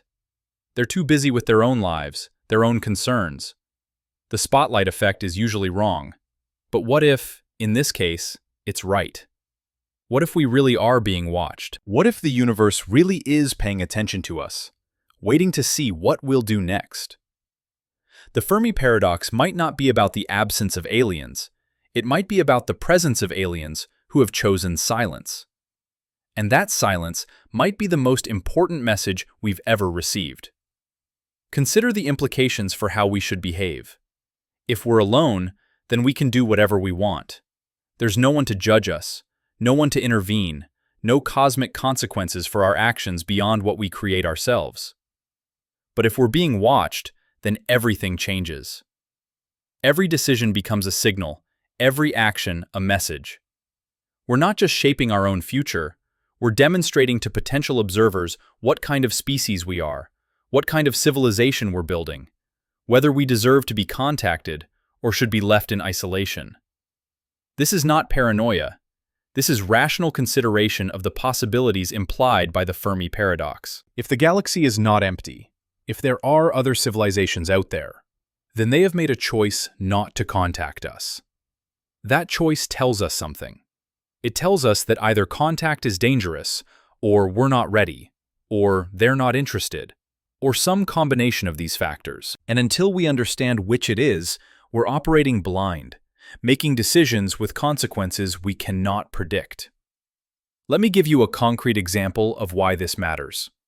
In 2025, a private company announced plans to send a powerful radio message toward a nearby star system known to have potentially habitable planets. The message would contain information about human biology, our technological capabilities, and our location in the galaxy. It would be far more powerful than the Arecibo message, detectable across hundreds of light years. The company argued that the potential benefits of contact outweigh the risks, that we should be bold rather than cautious, that hiding is futile since we've already been broadcasting for a century. The scientific community was divided. Some supported the initiative, arguing that we need to take risks if we want to make contact. Others opposed it vehemently, pointing out that a private company has no right to make decisions that affect all of humanity, that we should have international consensus before sending such messages, that the risks are too great to proceed without careful consideration. The debate is still ongoing.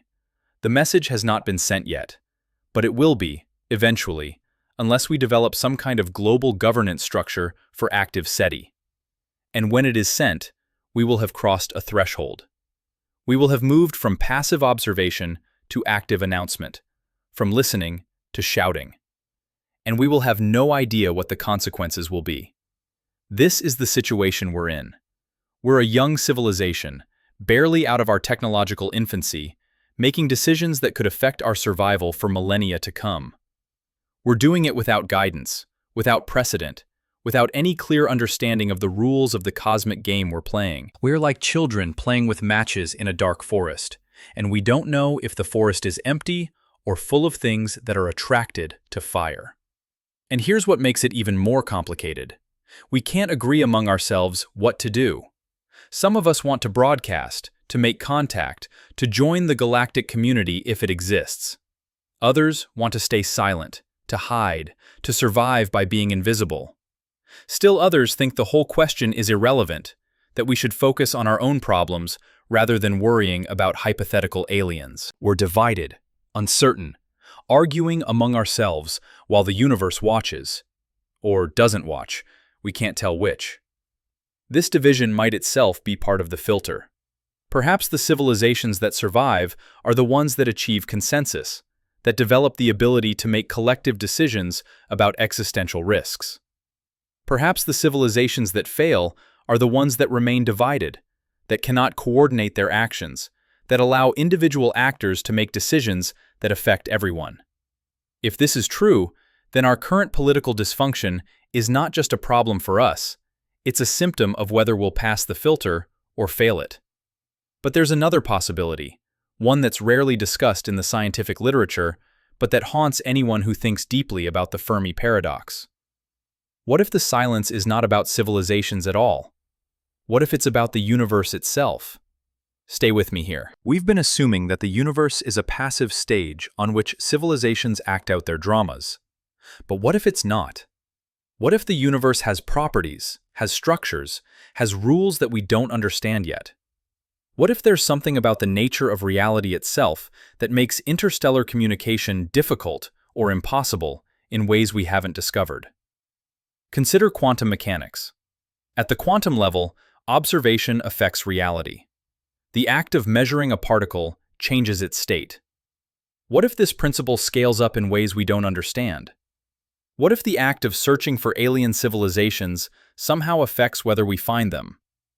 What if consciousness itself plays a role in shaping reality, and the universe responds to our expectations in subtle ways?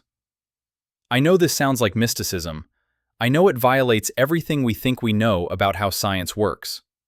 But quantum mechanics already violates our intuitions about reality. Entanglement allows particles to affect each other instantaneously across any distance. The double-slit experiment shows that particles behave differently when observed. The measurement problem suggests that consciousness might play a fundamental role in collapsing quantum wave functions. We don't understand these phenomena. We can describe them mathematically, we can predict their behavior, but we don't understand what they mean. What if the Fermi paradox is pointing us towards something similar? What if the absence of detectable alien civilizations is not a sociological fact, but a physical one? What if there's something about the structure of space-time, or the nature of information, or the role of consciousness in the universe that makes interstellar civilizations impossible or undetectable in ways we haven't imagined? This is speculation, of course, wild speculation. But it's speculation grounded in the recognition that we don't understand reality as well as we think we do. Every century, we discover that the universe is stranger than we imagined. Copernicus showed us that Earth is not the center of the solar system. Darwin showed us that humans are not separate from nature. Einstein showed us that space and time are not absolute. Quantum mechanics showed us that reality is not deterministic. What will the next revolution show us? What fundamental assumption about the universe will turn out to be wrong? Maybe the assumption that interstellar communication is possible. Maybe the assumption that civilizations naturally expand. Maybe the assumption that intelligence is a universal phenomenon. Maybe the assumption that the universe is fundamentally knowable. We don't know what we don't know, and the Fermi paradox might be pointing us toward the edge of our ignorance. But let's come back to Earth, to the present moment, to the decisions we face right now. Because regardless of whether we're alone or observed, whether the filter is ahead or behind, whether the universe is empty or full, we still have to decide what to do. We still have to choose whether to broadcast or stay silent, whether to expand or stabilize, whether to take risks or play it safe. And these choices will shape not just our future, but potentially the future of intelligence in this region of the galaxy. So what should we do? I don't have a definitive answer. No one does. But I can tell you what keeps me up at night, what I think about when I look at the stars and feel the weight of the silence pressing down. I think about the fact that we're living through the most important century in human history. The decisions we make in the next few decades, about climate change, about artificial intelligence, about nuclear weapons, about space exploration, about active SETI, will determine whether humanity survives to see the 22nd century. We're at a hinge point, a moment when our choices have outsized consequences, when the trajectory of civilization can still be altered. I think about the fact that we're probably not special. The principle of mediocrity suggests that what happens to us is probably what happens to most civilizations at our stage of development. If we destroy ourselves, it's probably because most civilizations destroy themselves at this stage. If we survive, it's probably because there's a path through the filter that we managed to find. We're not just living our own story, we're potentially living the story of how civilizations in general handle the transition from planetary to interstellar existence. I think about the fact that the universe is vast and old and strange, and we've barely begun to explore it. We've been searching for alien civilizations for 60 years, a blink of an eye in cosmic time. We've surveyed a tiny fraction of the galaxy with instruments that are primitive compared to what we'll have in a century. The absence of detection so far tells us something, but it doesn't tell us everything. We need to keep looking, keep listening, keep trying to understand. And I think about the fact that, regardless of whether we're alone or not, we have a responsibility to the future. We're the custodians of consciousness in this corner of the universe, at least as far as we know. What we do matters. How we treat each other matters. Whether we survive matters.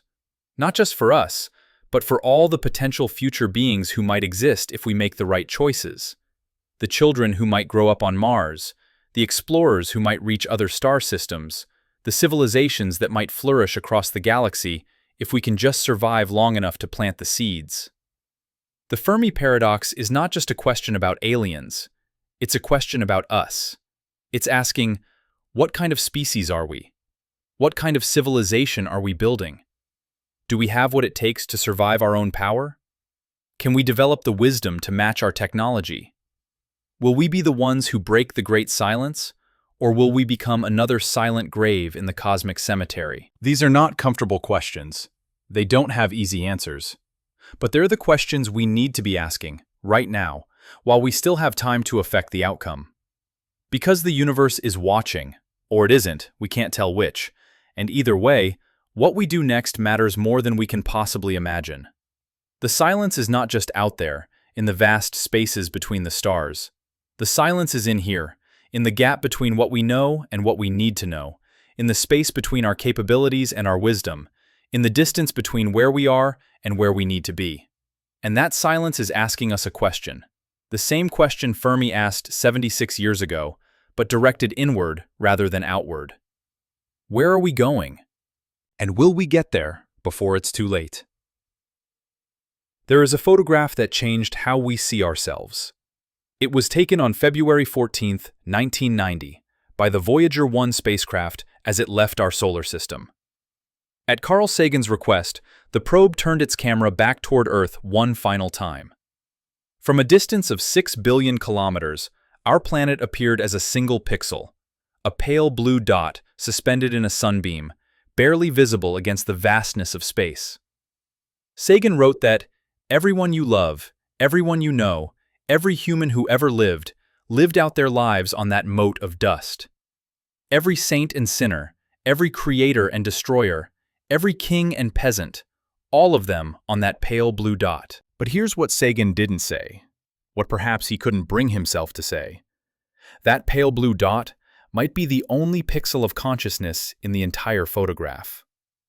In all that darkness, in all that vast emptiness, there might be only one point of light that knows it exists. One place where the universe has opened its eyes and looked back at itself. The Fermi paradox, in the end, is not really about aliens. It never was. It's about meaning in a universe that appears indifferent to meaning. It's about consciousness in a cosmos that seems designed for unconsciousness. It's about the terrible, beautiful fact that we exist at all, and what that existence might signify. Consider what we've learned in the past century. We've learned that the universe is 13.8 billion years old, that it began in a moment of infinite density and has been expanding ever since. We've learned that it contains 2 trillion galaxies, each with hundreds of billions of stars. We've learned that the matter we can see, planets, stars, galaxies, everything we've ever observed, makes up less than 5% of the universe's total mass and energy. The rest is dark matter and dark energy, substances we cannot see, cannot touch, can barely detect, and do not understand. We've learned that the laws of physics appear to be fine-tuned for the existence of complexity. Change the strength of gravity by 1 part in 10 to the power of 34, and stars cannot form. Change the strong nuclear force by a few percent, and atomic nuclei cannot exist. Change the cosmological constant by 1 part in 10 to the power of 120, and the universe either collapses immediately or expands so fast that galaxies never form. The parameters of reality appear to be balanced on a knife's edge, calibrated with impossible precision to allow for the existence of structure, complexity, and ultimately, consciousness. This fine-tuning has led some physicists to propose the multiverse hypothesis, the idea that our universe is just one of countless universes, each with different physical laws. In most of these universes, the parameters are wrong and nothing interesting happens. But in a tiny fraction, the parameters are right, and complexity emerges. We exist in one of these rare universes, not because it was designed for us, but because we could only exist in a universe like this. It's a selection effect. We observe a life-permitting universe because we couldn't observe any other kind.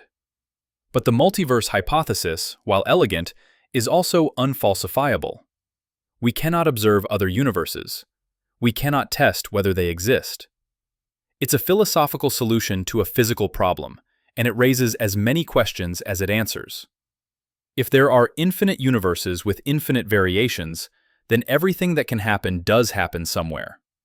There are universes where you made different choices, universes where Earth never formed, universes where the laws of physics are so different that nothing we would recognize as reality exists. The multiverse is infinite possibility, infinite variation, infinite meaninglessness. And yet, we're here, in this universe, with these laws, on this planet, at this moment. And we're asking questions about our place in the cosmos, about whether we're alone, about what it all means. The fact that we can ask these questions is itself extraordinary. The fact that the universe has produced beings capable of understanding the universe is perhaps the most remarkable thing that has ever happened. But understanding comes with a price. The more we learn about the universe, the more we realize how little we know. Every answer generates new questions. Every discovery reveals new mysteries. We thought we understood gravity until we discovered dark matter. We thought we understood energy until we discovered dark energy. We thought we understood the quantum world until we discovered that observation affects reality in ways we cannot explain. The universe is not becoming clearer as we study it, It's becoming stranger. And nowhere is this strangeness more apparent than in the question of consciousness itself. We know that consciousness exists. We experience it directly, immediately, undeniably. But we have no idea how it arises from physical processes. We can map every neuron in the brain, trace every chemical signal, measure every electrical impulse, and we still cannot explain why there is something it is like to be conscious. Why does the electrochemical activity in your brain produce the subjective experience of redness when you see a rose? Why does it feel like something to be you? This is called the _29_, and it remains completely unsolved. We have theories, integrated information theory, global workspace theory, quantum consciousness theories, but none of them fully explain the phenomenon. None of them bridge the gap between objective physical processes and subjective experience. Consciousness remains the greatest mystery in science, the one thing we know exists but cannot explain. And if we cannot explain consciousness in ourselves, how can we possibly recognize it in others? How can we know if an artificial intelligence is conscious or merely simulating consciousness? How can we know if an alien intelligence experiences the universe in any way similar to how we experience it? How can we know if the universe itself might be conscious in some way we cannot comprehend? These are not idle philosophical questions. They go to the heart of the Fermi paradox. If consciousness is rare, if it requires specific conditions that almost never occur, then we might be alone not because life is rare, but because consciousness is rare. The galaxy might be full of living things, full of complex organisms, full of intelligent behaviors, but empty of subjective experience. Empty of beings who know they exist. Or perhaps consciousness is common, but takes forms so alien to our own that we cannot recognize it. Perhaps the universe is full of minds, but they think thoughts we cannot imagine, experience realities we cannot perceive, operate on principles we cannot understand. Perhaps we're surrounded by consciousness and don't know it, because we're looking for minds like ours, and minds like ours are vanishingly rare. There's a concept in Buddhism called, quote, 30, the practice of approaching everything with openness and eagerness, without preconceptions, even when studying something familiar. In Zen they say, quote, 31. We need beginner's mind when we think about the Fermi paradox. We need to let go of our assumptions about what intelligence looks like, what consciousness requires, what civilizations do. We need to admit that we might be completely wrong about everything. Consider the possibility that we're asking the wrong question entirely. We ask, quote, 32, but perhaps the question should be, quote, 33. Time might be the dimension that separates us from other civilizations. Or perhaps the question should be, quote, 34, recognizing that intelligence might take forms we haven't imagined. Or perhaps, why is everybody? Acknowledging that the purpose and meaning of consciousness might be fundamentally different for different minds. The Fermi paradox assumes that civilizations want to expand, want to communicate, want to make themselves known. But what if these desires are peculiar to humans, products of our evolutionary history, our biological drives, our cultural conditioning? What if other forms of intelligence have completely different motivations? What if they're content in ways we cannot understand, fulfilled by pursuits we cannot imagine, satisfied with existence in forms we cannot recognize? We project our own psychology onto the cosmos, and then we're surprised when the cosmos doesn't reflect it back to us. We imagine aliens as explorers or conquerors, as scientists or artists, as beings driven by curiosity or ambition or fear. But these are human categories. These are the stories we tell ourselves about ourselves. The universe might be full of minds that don't fit any of these categories, that operate according to logics we haven't discovered, that pursue goals we cannot comprehend. And yet, despite all this uncertainty, despite all these unanswered questions, we keep searching. We keep building bigger telescopes, more sensitive receivers, more sophisticated algorithms. We keep scanning the skies, analyzing the data, hoping for a signal. Why? What drives this search? What are we really looking for? I think we're looking for meaning. We're looking for confirmation that we're not alone, that consciousness is not a cosmic accident, that the universe has purpose beyond the blind operation of physical law. We're looking for connection, for community, for the reassurance that somewhere out there, someone else is asking the same questions we're asking. We're looking for hope that intelligence can survive, that civilizations can endure, that the future is not predetermined to end in silence and darkness. But perhaps the search itself is the meaning. Perhaps the fact that we can ask these questions, that we can build instruments to explore the cosmos, that we can imagine minds different from our own, perhaps that is what matters. Perhaps consciousness is not a means to an end, but an end in itself. Perhaps the universe doesn't need a purpose beyond the fact that it has produced beings capable of wondering about purpose. There's a thought experiment proposed by philosopher Nick Bostrom called the, quote, 36-month. It suggests that if it's possible to create detailed simulations of conscious beings, and if advanced civilizations create many such simulations, then, statistically speaking, we're more likely to be living in a simulation than in base reality. The argument is elegant and disturbing. If simulated realities outnumber base reality by millions or billions to one, then the probability that we're in base reality is vanishingly small. This hypothesis offers a potential solution to the Fermi paradox. We don't detect alien civilizations because we're in a simulation, and the simulators haven't programmed any aliens into our particular simulation. Or perhaps we're in a simulation designed to study how civilizations respond to apparent cosmic loneliness. Or perhaps every consciousness exists in its own simulation, and the universe we observe is not shared reality, but individual experience. I don't actually believe we're in a simulation. The hypothesis has logical problems, and it doesn't really solve anything. It just pushes the question back one level. If we're in a simulation, who created the simulation? And are they in a simulation? It's simulations all the way down, which is no more satisfying than saying it's turtles all the way down. But the simulation hypothesis points to something important: the limits of what we can know. There might be fundamental questions about reality that we cannot answer, not because we lack the intelligence or the tools, but because the answers are beyond the reach of any intelligence operating within this reality. We might be like characters in a novel trying to understand the author. We can observe the patterns, we can analyze the structure, but we cannot step outside the text to see the hand that wrote it. The Fermi paradox might be one of these unanswerable questions.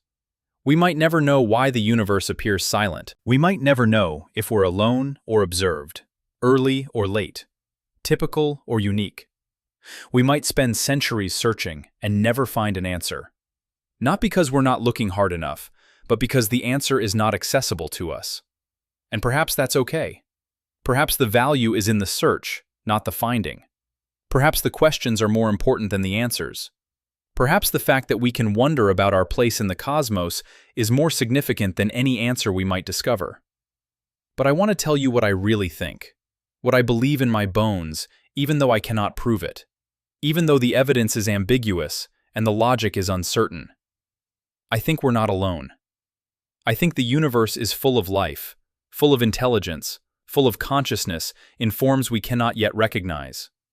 I think the great silence is not emptiness but patience, not absence but waiting. I think we're being given time to grow, to mature, to become the kind of civilization that can handle contact without being destroyed by it.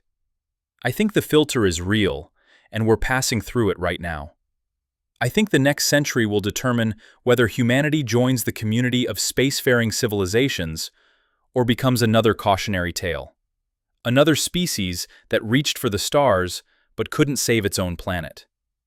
I think the choices we make about climate change, about artificial intelligence, about nuclear weapons, about how we treat each other and our world, these choices matter on a cosmic scale.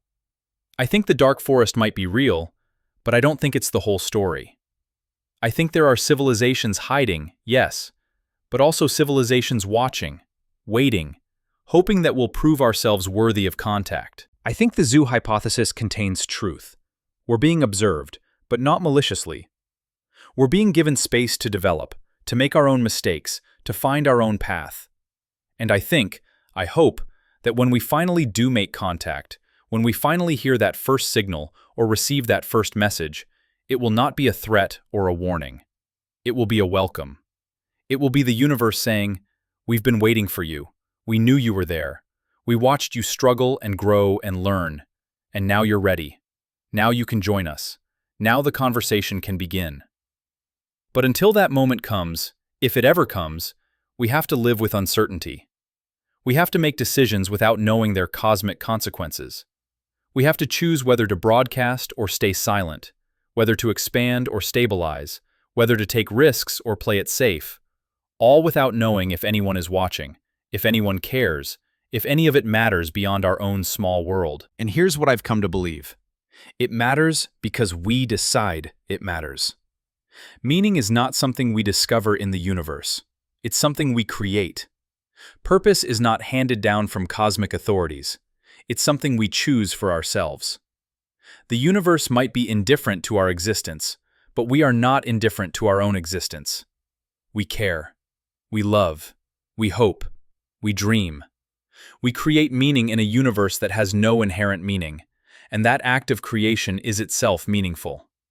You are part of this. Right now, as you process these words, as you think about these questions, as you wonder about your place in the cosmos, you are participating in the universe's attempt to understand itself. You are consciousness examining consciousness, intelligence studying intelligence, meaning contemplating meaning. You are not separate from the universe looking at it from outside. You are the universe looking at itself from inside. Every thought you have, every question you ask, every moment of wonder or curiosity or awe, these are the universe experiencing itself. When you look at the stars and feel small, that's the universe recognizing its own vastness. When you contemplate the possibility of alien intelligence, that's the universe wondering if it's conscious in more places than one. When you worry about humanity's future, that's the universe caring about its own fate. This is not mysticism. This is physics. You are made of atoms forged in the cores of dying stars. The calcium in your bones, the iron in your blood, the oxygen you breathe, all of it was created in stellar furnaces billions of years ago. You are literally made of stardust. And when you think about stars, you are stardust contemplating its own origin. But you're more than just stardust. You're stardust that has organized itself into patterns complex enough to wonder about its own existence. You're matter that has become conscious of itself. You're the universe's way of knowing that it exists. And that is extraordinary beyond measure. The Fermi paradox asks where everybody is. But perhaps the more important question is, where are we? Not in space, but in time. Not in the galaxy, but in the story of consciousness. Are we at the beginning of something vast and wonderful, the first chapter in a cosmic epic that will span millions of years? Or are we near the end, the last gasp of a failed experiment in self-awareness? The answer depends on what we do next. It depends on whether we can overcome our divisions and work together, whether we can develop the wisdom to match our power, whether we can learn to live sustainably on our planet before we try to spread to others, whether we can create artificial intelligence that enhances rather than replaces us, whether we can avoid nuclear war, climate catastrophe, and all the other existential risks we've created for ourselves. These are not easy challenges. They might be impossible challenges. The great filter might be ahead of us, and we might not make it through. But we have something that no other species on Earth has ever had: the ability to see the filter coming. We can recognize the dangers. We can understand the risks.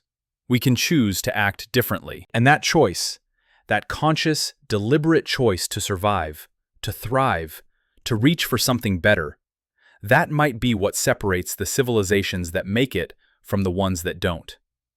That might be the answer to the Fermi paradox. Not that intelligence is rare, but that wisdom is rare.